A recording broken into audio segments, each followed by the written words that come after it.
Okay, so magandang hapon sa inyong lahat. So nandito ako ngayon sa harap ninyo para magbigay ng aking final speech. Requirement sa klase ni Sir Mozo. So bago tayo magsimula, may tanong lang ako sa inyo. Kailan niyo huling nakita ang magulang niyo? Any answers sa mga bisita ko? Walang answers? So kung ako ang tatanungin niyo, ano talaga eh, bihira ako makita ang magulang ko. Tapos, huli kong nakita nanay ko, si Mama, nung May 1, 2025. So, very recent lang din naman. Ayan, kasama ko kapatid kong bunso, tapos kumain kami ng dinner. Pero kung tatanungin niyo ako, bago kunin yung picture na yan, yung huling time na nakita ko si Mama at si Papa, yung September 24, 2022 pa, nung hinatid namin silang dalawa sa Naiya. So, saan nga ba sila pupunta? Magbabakasyon? Nag-migrate na silang dalawa sa Canada. So, yun. Philippines to Canada. So, Wala Mindanao. yun nga. I can start everything. So, yun nga. Lumipat yung magulang ko sa Canada. Nung senior high ako, grade 11 to be exactly.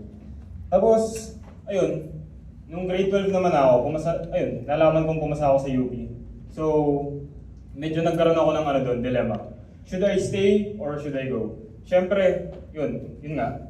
Utang na loob kasi ang dami nilang sinacrifice nila yung buong buhay nila para sa Pilipinas para makapunta doon. And ayun, feeling ko, iniisip ko kung kailangan ko bang sumunod or kung magstay ba ako rito.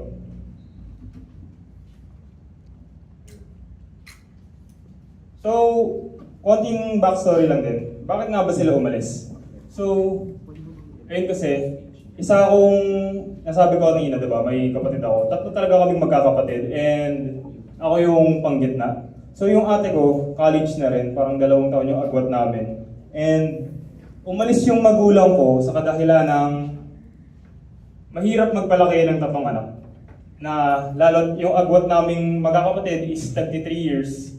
And ayun, mahirap magpalaki ng 3 anak. So ayun. Busisihin natin ng mga rason kung bakit na sila umalis.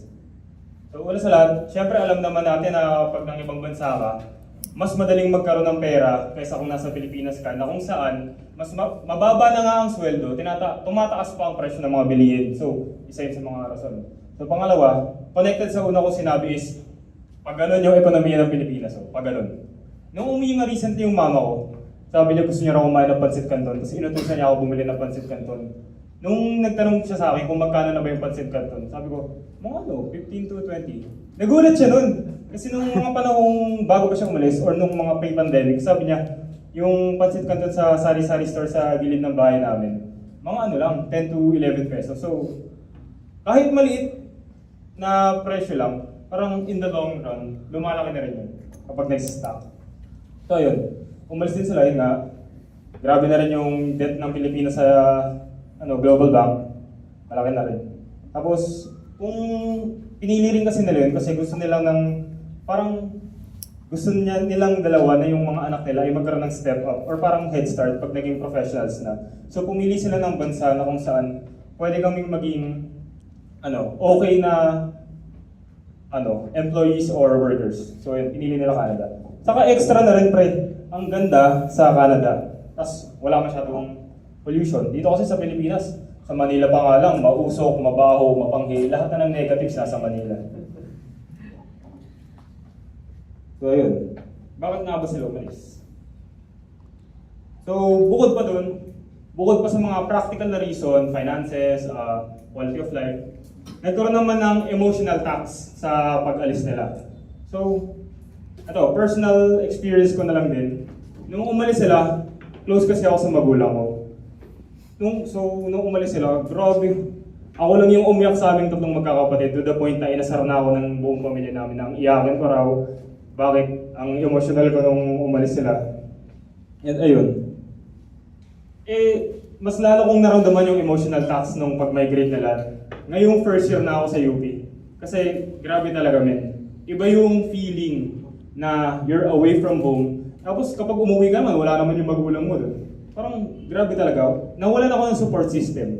Tapos dagdag ko pa noong 2023, kasi nga college siya si ate, sumunod na siya sa Canada. So, ayun, nabawasan din ako ng isa pang support system na na bago sila mag-migrate, ini-expect kong lagi silang nandun para sa akin. And yun din. Kasi kahit sabihin naman natin, yes, may technology na, yes, madali na tayo makikipag-usap. Yun yung mga naging emotional negotiations sila sa akin bago sila umalis. Ang hirap pa rin talaga kasi alam mo sa sarili ko na nahihirapan ako sa mga kunwari, sabihin natin LDR, kasama magulang. Parang ang hirap nun. Hindi ko kayang i-face yung struggles ko mag-isa. Pero natuto rin naman ako.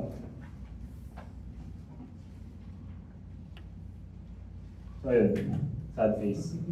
Tapos, aminado rin naman ako na since, yun nga, nabanggit ko sa mga reason, ever since nag-ibang bansa nga sila, umuwi naman, parang mas nag-stabilize na yung finances namin. Pero doon ko na-realize na nagkaroon ng inverse na feeling sa emotional ko.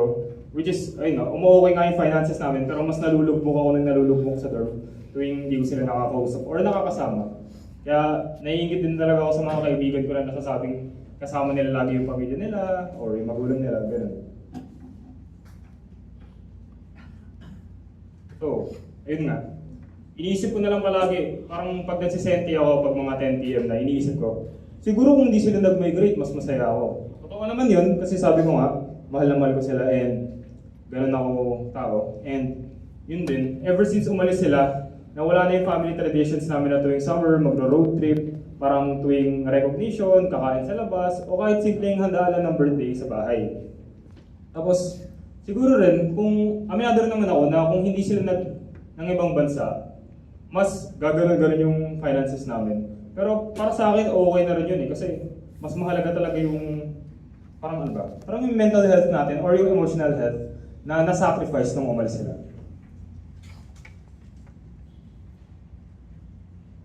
So siguro nga kung hindi corrupt sa Pilipinas, kung hindi politiko yung mga nasa nakaupo, siguro na nga, sana wala nang umaalis na magulang and sana wala nang naiiwang anak. So ayun naman, that brings me to my next point. Pero paano naman kung titignan natin ang sitwasyon ko sa lente nila mama at papa? So yun nga, magkakwento lang din ulit ako. So syempre, alam naman natin, common sense na kapag nang ibang bansa ka, hindi mo na matututukan yung mga anak nyo. So ako, nung grade 11 ako, ang lungkot ko kasi hindi ko kasama si mama at papa sa recognition. Nung grade 12 din ako, nung graduate ako, hindi ko kasama si mama at papa na umakyat ng stage. So alam mo yun, medyo emotional naman. Heartbreaking siya sa akin kasi naiingit na naman ako sa mga kaibigan ko na nakikita kong kasama nila yung pamilya nila umakyat ng stage. So ayun. Saka, magkakwento na lang din ako na ang dami na nilang namimiss sa Pilipinas. Recently, nung January, yung lolo ko sa father side, na hospital siya and grabe yun, parang nag-chat lang sa akin si mama. Sinabi niya sa akin na, Mikel, yung lolo mo kay papa is na hospital. And narealize ko na parang ang lungkot nun, what more sa kanya na hindi makakauwi para matulungan yung papa niya o yung lolo ko. And nung recently rin naman, nung March, nag-chat si mama sa akin nun, sabi niya, na hospital naman daw si tatay, which is yung papa ni mama. So doon, parang ang hirap na rin nun, parang, kasi matanda rin siya, tas na ICU raw. And nung dumating naman na yung April, ayun, nag-pass away na si tatay. And hindi ko lang talaga ma-imagine yung sakit na kasi naalala ko nung nasa deathbed na siya. Kumpleto kaming lahat. Andun yung mga tito ko, tita ko, and lahat ng kaming magpipinsan nandun. And yung tanging kulang lang talaga is si mama and yung ate ko. So, ayun, very, very sad. Malungkot talaga na marami kang mamimiss out sa life. Both achievements and both death. Ayun. So, paano na? Ayun, habang ginagawa ko yung speech plan ko and habang nag-prepare for this speech, na-realize ko na wala naman na talaga ako magagawa. Nasa ibang bansa na sila, nakapasok naman ako ng UP. Why not? Ituloy ko na lang, di ba? Kasi, feeling ko yun na rin naman na yung best eh. Nasa UP ako, libre yung finances, mas makakatulong pa para mas maging financially stable kami. And, ayun, na-realize ko na a change in perspective is the only thing that I need. Siguro dapat maging thankful na lang ako and iniisip ko na lang talaga sa isip ko na tigas lang, kakayanin ko to. Tigas lang, onting tiis lang. And ayun, na-realize ko lang din na habang tumatanda ay mas umuunti ang time natin nakasama ang magulang. And, ayun. Na-realize ko habang ginagawa tong speech na to, na ang pagkakahiwalay ng pamilya ay may halaga na hindi kayang bayaran ng kahit anumang dolyar. Parang sinabi ko nga kanina, kahit umuukay finances namin, mas ipagtitrade ko pa yun na makasama ko lang sila kaysa sa mas okay na finances. So, with that, ganun talaga. Ang tanging hiling ko sa inyong lahat, kahit minsan nyo lang makita magulang nyo, is magpasalamat kayo. Mag-thank you kayo, mag-I love you kayo, yakapin nyo sila. Kasi hindi kayo sure kung kailan yung huling time na makikita nyo sila. Lalo na ngayong nagka-transition na tayo to adulthood. Namnamin nyo na yung mga times kahit minsan nagkikringe tayo sa kanila or nawiwirdan tayo. Ganun talaga, kasi mamimiss nyo rin. Kasi ganun din ako kay Papa dati, ayaw magpayakap pero nakakamiss din talaga. So, please, sana gawin nyo. Thank you.